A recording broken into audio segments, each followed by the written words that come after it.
Mabuhay, Rog dito! Welcome back sa ating channel, Beyond 50s, ang aking kwento. Ngayon, may seryoso tayong pag-uusapan. Isang bagay na marahil ay mas mahalaga pa sa inyong Wi-Fi connection, ang ating mga kaibigan at ang ating pinagmulan. Alam nyo, ang mga tao sa buhay natin ay hindi lang basta random folks. Sila ang mga hibla na bumubuo sa makulay at kung minsan ay maguling tapestry ng ating buhay. Alam nyo, 37 years na ako dito sa New Zealand. Dumating ako rito nung 21 years old pa lang ako. Isipin nyo yon, halos buong adult life ko dito ko na binuo sa NZ. Dito ako nagkapamilya, dito ako nagtrabaho, at dito ko natutunan ang Kiwi way of life.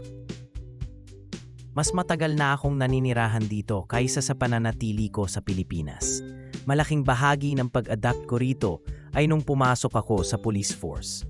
Mahigit 26 years akong nagsilbi bilang pulis. Sa trabahong yun, nakita ko ang lahat, ang hirap, ang saya, at ang iba't ibang perspective ng mga tao mula sa lahat ng antas ng lipunan. Doon ko naramdaman ang halaga ng paggawa ng difference sa buhay ng kapwa. It shaped me into who I am today. Pero kahit naging bahagi na ako ng sistema rito, hinding-hindi nawala ang pagka-Pinoy ko. Sa loob ng halos 4 na dekada, nakita ko kung paano nagbabago ang ating social circles. Mula sa mga kababata sa Pinas hanggang sa mga naging partners in crime ko sa trabaho. May mga kaibigang naging history keepers, yung mga saksi sa naging simula mo. Pero habang tumatanda tayo, lalong lumalalim ang kahulugan ng pagkakaibigan. Sila ang anchor natin sa gitna ng mga curveballs ng buhay, gaya ng marital separation o mga career shifts. Sila yung magpapaalala sa iyong huminga lang kapag masyado nang maingay ang mundo. At heto ang nakakagulat. Ngayong papalapit na ako sa retirement, sa edad na 61, parang may social reset button na uli.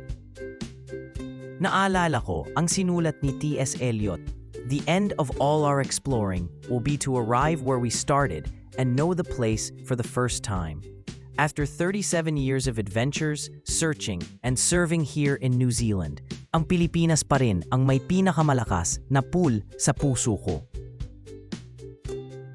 Kahit kaano ako ka-integrated dito, may boses sa loob ko na laging bumubulong na bumalik sa pinagmulan ko. Siguro doon talaga natin mahahanap ang tunay na kapayapaan. Sa pagbabalik kung saan tayo nag-umpisa, bit-bit ang lahat ng aral na natutunan natin sa mundong ito. Kayo naman, mga kabayan, kahit gaano na kayo katagal sa abroad, nararamdaman nyo rin ba ang hatak na ito pabalik sa atin? I-share nyo ang inyong journey sa comments below. Don't forget to like this video at mag-subscribe para susunod nating kwentuhan. God bless and see you in the next one.